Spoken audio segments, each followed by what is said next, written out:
So the play is about the birth of the NHS, and that's a story that's told from the point of view of a woman called Iris Elcock, who is both a GP and a foot soldier in the Labour Party over the first 6 months of 1948.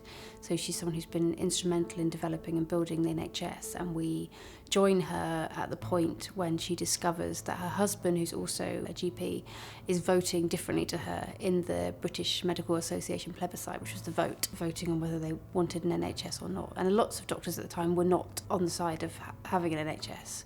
So it's in part a play about can a marriage survive having different political views to your partner.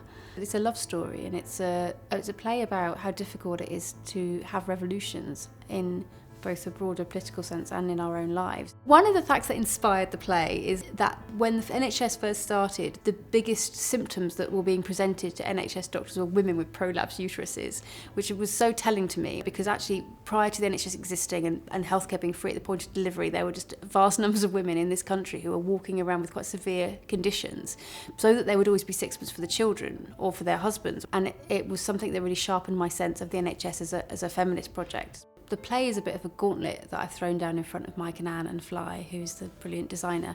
There's 32 scenes in the play, and there is a stage direction at the top of the play saying, please don't try and do this with realism, lots of complicated sets, and their response to that is really beautiful and elegant, and they're using a revolve that moves almost constantly through the play, sometimes very fast, sometimes very slow, and cameras. Because the play is about storytelling and how the left tells stories, or fails to sometimes, and it allows us to sort of close up on moments of intimacy or frame certain moments that are important in the story in a particular kind of epic way.